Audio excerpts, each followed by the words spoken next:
Praise the Lord, brothers and sisters. This is the day that the Lord has made, and we shall rejoice and be glad in it. This message is for my Nigerian brothers and sisters. And like I said, most of the time, whenever I speak, it's very, very controversial. It's very, very provocative. But I have a reason I speak, because I want people to think. And this one is a quick one that I want to hit on, because I think there's a lot of hypocrisy and fakeness involved here. And it's about something that I have noticed that is going on, and let's go on it. A few days ago, a friend of mine called me, and he was telling me about something that happened to a guy over here. The guy married a Nigerian lady, and he thought it was going to be a great thing for his life. You're excited, you're happy, you've married, your dreams have come true, your vision is happening. But part two of that story ends with the man being deported from the United States. The woman goes to court, files a divorce, takes over the house, the cars, everything he has, and owns it like her own, brings another small boy, puts him in the house to live with her, and the man is in Nigeria. And the man now, the secret story, from my state, Akwa Ibom State, the secret story is come and see him in the village. He's there in the village, just sitting down there. Of course, he's gotten into the hands of all the bad pastors and fake bishops trying to pray to return him back and all that stuff. But after I heard the story, I told my friend, I can't laugh about this story. I can't laugh about it. It makes me depressed. And the next thing that happened after that was I started doing my research, and I discovered it is myriads. Huge number of men having African women.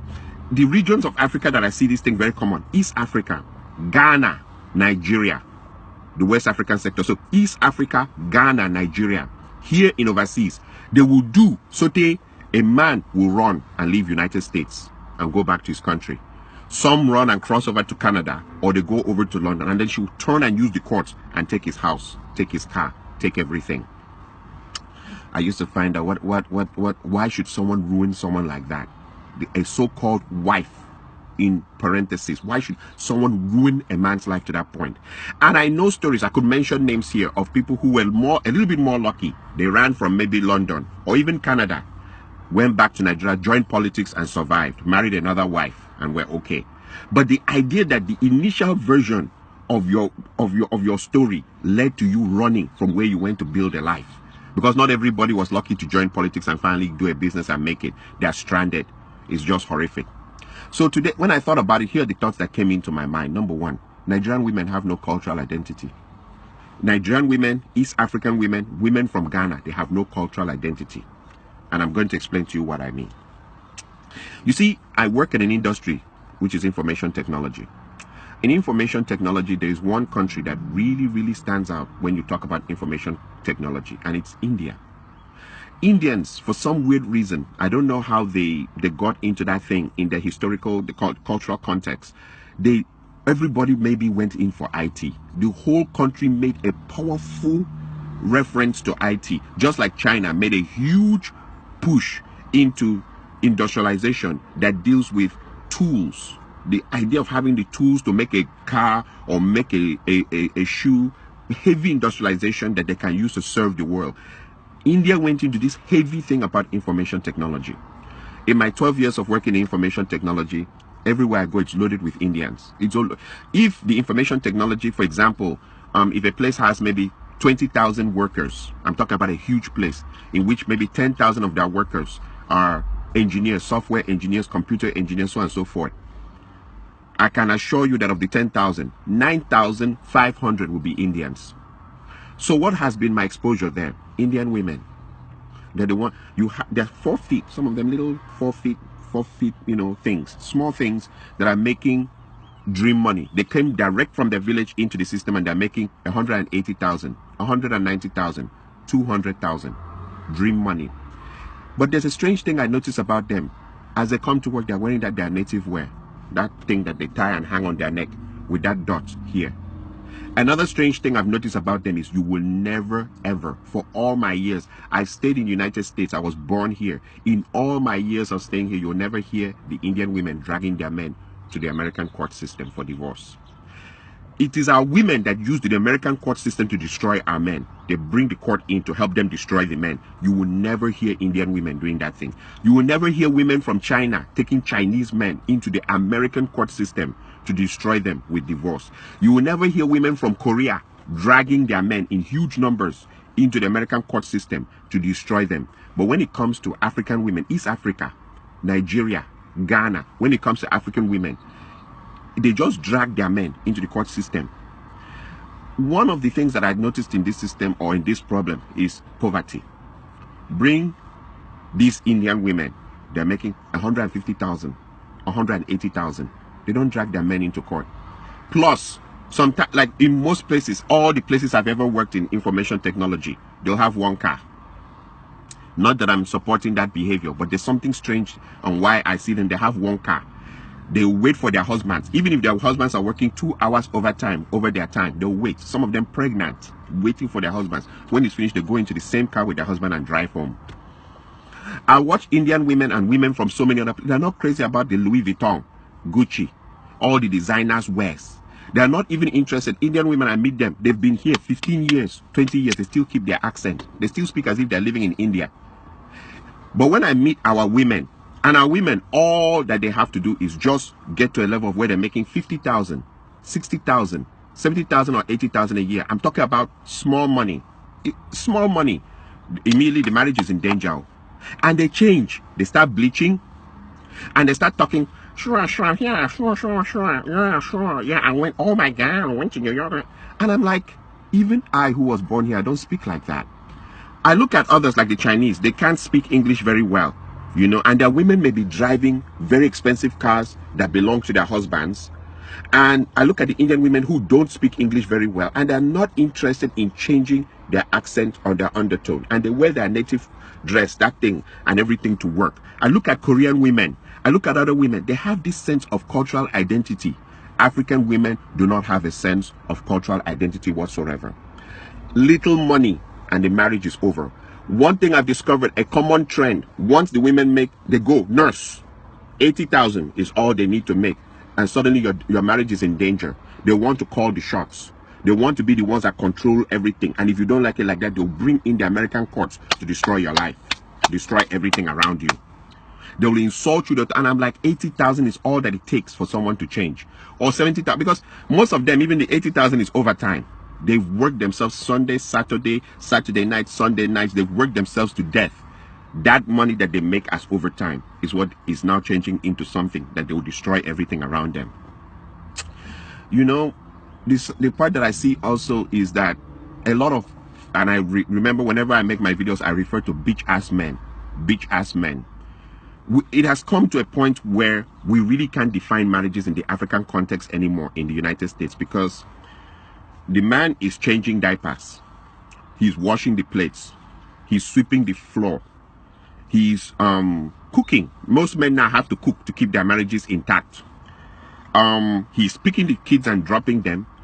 Like in what, like I've seen the experiences. I don't need to go far. I don't want to go to, you know, but the woman is shouting at them, where's the child's belt? Where's the child's socks? Where's the child's everything? And the women go around telling everybody, we are partners. There's nothing like head of the household. We are partners. Okay. So the men are doing everything in the women's role and also doing everything in their role. And they also keep their jobs. And that is supposed to be the perfect. If you don't do like that, they'll call American court on you. This partner thing, I've seen people try it, and it leads to disaster. Like he says, okay, so since I'm the one doing the laundry and washing the plates and cooking the food, can you help me change that bulb? No, that's a man's job. Okay, can you help me change the engine oil in the car? No, that's a man's job. Okay, can you help me paint the other? No, it's a man's job. The women are quick to tell you what's a man's job, but you must do your job and do their job now, and do their job and keep your job also in the society, and come back and still, even there's no respect. You are supposed to be submissive, or the marriage ends on your head. And when you look into it, she started making $80,000. And I compare that with the Indian women who make 150,000, 160,000, 180,000. And don't forget, this is India, where they kill. I mean, a woman just saying no to the husband, they start the honor killings. The men are not romantical. They're hardcore. They're very, very, they're very, very hardcore. the way they order their families about and their women about. They're not romantic. They're not taking their women to Dubai. They're not buying Louis Vuitton and expensive perfumes and undies for their women. They're not doing any of that. And when they come to work, they're smelling of turmeric and all those things that they put in their food. Their men don't spray. I mean, some of them, they come and I see the same jeans, the same shirt for years. But their women stick to them with the kind of money they're making. Even the Hispanic women, I look at them, their men are poor. I mean, they all cross from the desert now into this town. They cross from desert, enter this town. I've seen some real dirty, nasty Hispanic women with drop-dead, gorgeous Hispanic women. The women don't leave their men. The same story. We crossed from the desert, came here together. We're sticking together to the bloody end. But when it comes to African women, all they need is just make a little money, and they've turned the marriage upside down. And there are bitch-ass men who will support that behavior. In fact, those women are more celebrated here than even married women. You see a man, if he wants to do his birthday party or his child dedication ceremony or burial or anything, he's inviting all the divorcees who threw their husbands out of the house. They have so much honor. In fact, so many people are calling them and congratulating them for throwing out their husbands out of the house. And sometimes when you go into investigation of why the bitch-ass men are supporting that, is because there's a competition. Africans in America compete to the point of death here in America. Which car someone is driving, which kind of house someone is driving, which kind of job. That's why Africans, it's better you stay away from Africans here. So since everybody's competing, if the woman can turn her house upside down and destroy it, she's already done the job for the man's enemies out there. They are applauding her. They now call her for parties and call her to come and drink in their house. And then there's the part two. When they throw their everything away, a clock starts ticking, a timing clock. Who is going to be the first guy to fuck her? Now that she's on her own, now that she's single, now that she's by herself. And it leads to a proverb from my area. There's this famous proverb from my area. They say that there's nothing as shameful as a big woman to uncover white hair for small boys to enter. White hair. Small boys will enter, come back with stories how they slapped that ass, how they shaked it up and how they run it around and stuff like that. And you'll be like, and in her mind, she's showing this attitude. She'll go onto her Facebook website and right there, I'm too blessed to be depressed. As they go lower, we go higher. Yep, we girls are flying higher. Hashtag liberated sisters. And then you wonder what is wrong with African women. Ghanaian community is the first community I've seen that fourth marriage, people fool. Fourth marriage. And if you put your ear to the ground, they're still blaming the men at the fourth marriage of the woman. She's married, the first one divorced, second one divorced, third one divorced, fourth marriage, they fool. They drink, they chop chicken, everything, and they're talking about how all the other three men, there's something wrong with them, that they were animals, that they were this and that. And you wonder, is it always the men that is the problem? Same with the East African women, they will divorce, 3 divorces, 4. Somehow the story will be twisted. It's always the man's fault. And she's marrying, she can marry up to 7 times. Nobody knows what's going on. I am saying this because too many men's lives have been destroyed because of people who think they are in America. This America thing. Okay, I normally ask this simple question. What if a man became very rich and he had a house in America and he had a house in Canada and he had a house in Germany and he had a house in Japan? He had houses all over the place. What happens there? Is it going to be that as you bring a Nigerian or a Ghanaian or an East African woman to your house in America, she acts American? Then when you cross her over to the house in Canada, she now acts like she's Canadian.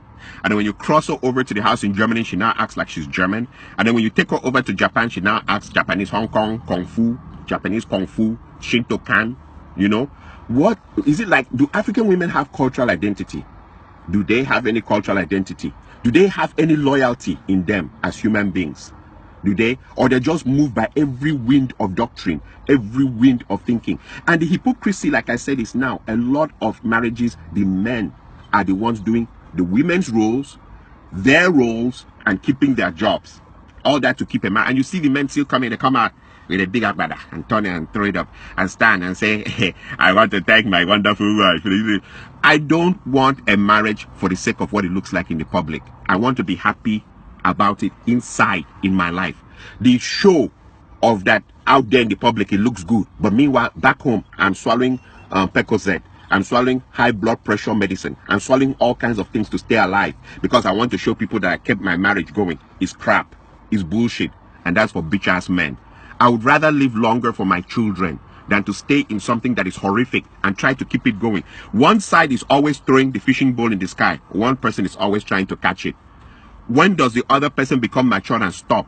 Oh, because they're making $80,000.